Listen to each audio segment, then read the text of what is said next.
Hello everyone, welcome back to the channel. Today I want to talk to you about the story of Jimmy Fuller as given by Neville Goddard in his lecture Sound Investments. So this is the second video I'm doing on sound investments because this lecture is filled with gold. But this really is a powerful story made up of a collection of successes by Jimmy Fuller through using the teachings of Neville Goddard. He came from nothing and overcame strong limitations that many would believe in were they in his shoes. I'm not going to give too much commentary in this video just because I think the story is beautifully told by Neville. So let's get into it. Now, I told a story here 2 weeks ago of Jimmy Fuller. Well, I didn't have all the details of the story, but after the meeting, dozens of you said to me, not only after the meeting that day, but after my meetings at the Ebell Theater, that Jimmy Fuller, to have made the fortune that he made, must have had great capital. Well, I could neither affirm nor deny your bold assertion, for you spoke as though you knew, and many of you almost convinced me that he had great capital, and that's why he turned it into great returns. So, on Friday night, I asked him to tell me more of the details. He said, "When you came here 4 years ago, Neville, I came to hear you. My wife asked me, 'Why do you come to hear Neville? Who told you of Neville?' He said, 'I turned on the radio one night, and I heard Dr. Bales. I had never heard of the man before. At the end of his lecture, which I thoroughly enjoyed, he said, Neville is coming to speak for us, and it's a must.' Well, the next night, I so liked Dr. Bales that I turned him on the next night, and for the next 2 weeks he kept on promoting you, and he was so generous in his praise, I thought I've got to hear this man. So when I came, I enjoyed what I heard on Sunday morning, and then you announced you were speaking the following night at this place, but it was $2. Well," he said, "between myself and the next, I actually had $54. I had a wife and a little boy. We couldn't leave the child alone. He was a babe.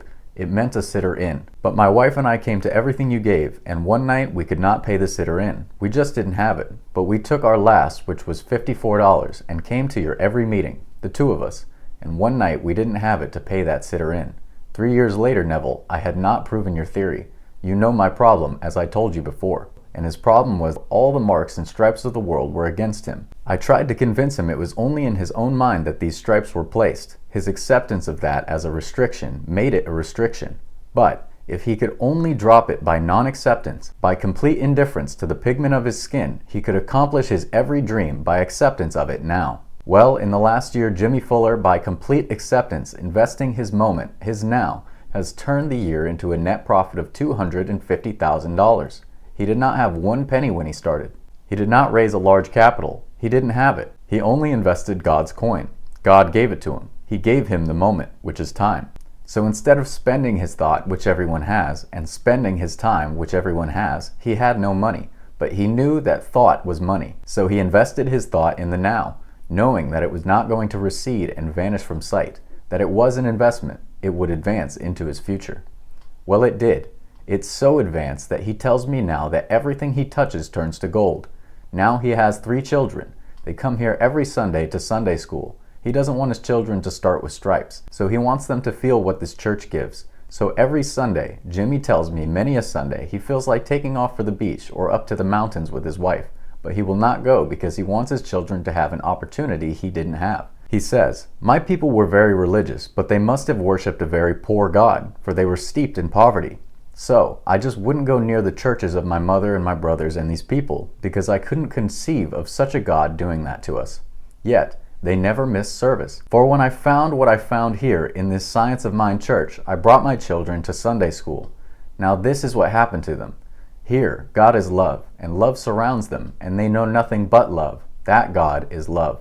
For one day, my little girl, which is the youngest of the 3, was quite sick, a beastly cold. And that night, when the little boys said their prayers, these are the words they used. 'Thank you, God, that sister is perfect tomorrow.'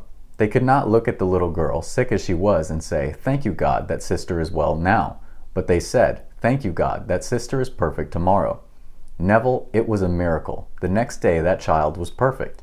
There wasn't a sign of a cold, a complete absence of all that we saw the night before, and these 2 little brothers simply gave thanks. Now he wanted a watch. I wouldn't give him the watch. I could have bought 1,000 watches for him. I want my little son to learn a law which I didn't know until recently. So he filled his mind with the possession of a watch, and he spoke of the watch as a live watch, one that ticks, one that is alive, not a toy watch. So then he fills his mind with the possession of the watch.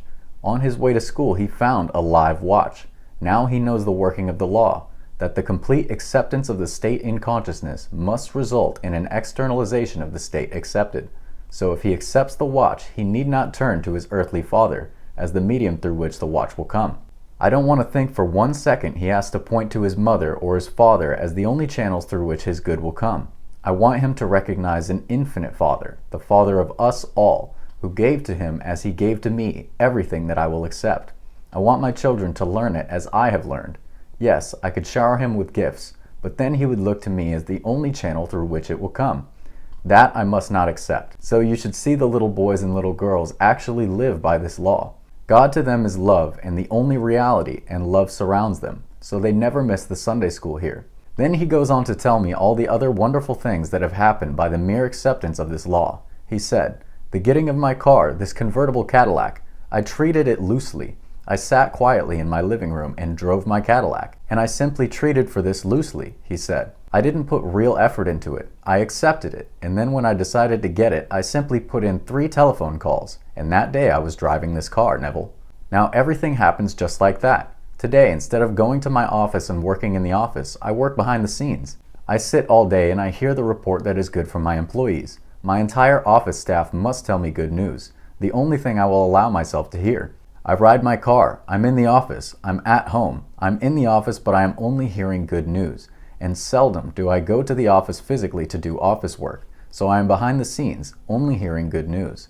So I have completely forgotten the so-called pigment of skin, and Neville, honestly, I can tell you today, I feel that I am blessed beyond all men. I am proud. I am so proud. And here is a story that will interest all of you. He said, "I had some property to dispose of. I had certain things and investments for those who had money, and so I advertised it, and a man called me on the wire. He saw the ad and asked me if I was the gentleman, so I told him I was the one who had the property. The first thing he said to me, 'I don't want any property.' Jimmy said, I didn't answer as if I hadn't even heard the word. If he wants to be prejudiced, he may be prejudiced. That's his right. He wants to be silly about it, that's his right. He can spend. He need not invest. So I said, 'It is perfectly all right, sir. I have all kinds of property. I have all kinds of things for your investment.' A week later, he called me up and said, 'Would you come and see me?' He said, I went to see him. When I got out of my car, his knees almost buckled. He said within a matter of minutes, he purchased $37,000 worth of mine that I had to offer. He said that the first $25,000 that he bought, he simply bought to buy back his face. And then the remaining $12,000 he spent because it was a very good investment. Well, since that time, this gentleman has spent tens of thousands of dollars with me and constantly calls me to thank me because they are such wonderful investments. Now here's a man who is proud of his skin. He has no prejudices because that's spending his time. He can't afford to spend. So in harmony with the revelation given to my wife, let us all now stop spending our thoughts, our time, and our money, for everything in our life must be an investment. We know the truth.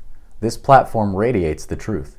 You are told that everything proceeds out of your own consciousness, but what you and you alone accept as true, that will externalize itself and mold itself in your environment. All the conditions that you will encounter will simply bear witness of the state you have accepted. Well, if you don't like what you are encountering, then stop spending and learn the art of investment, for every moment of time is an opportunity to invest, not to spend. Yet, on the other hand, you and I are free. We are free to waste every coin in the world. For that, we have a right. We are free beings. We can spend. We need not invest. But if you know you can invest, why not choose the wiser way? I hope this story of Jimmy Fuller has inspired you to overcome any and all limitations that you have allowed to take hold in your mind. Begin today to invest your thoughts, your time, and your money, for you will reap a profit. Choose now to enter the conscious state of being the individual you would like to be, and you will find yourself that man or woman, despite all facts and circumstances of the world. Thank you so much for watching. I love you all very much, and I'll see you next time. Take care.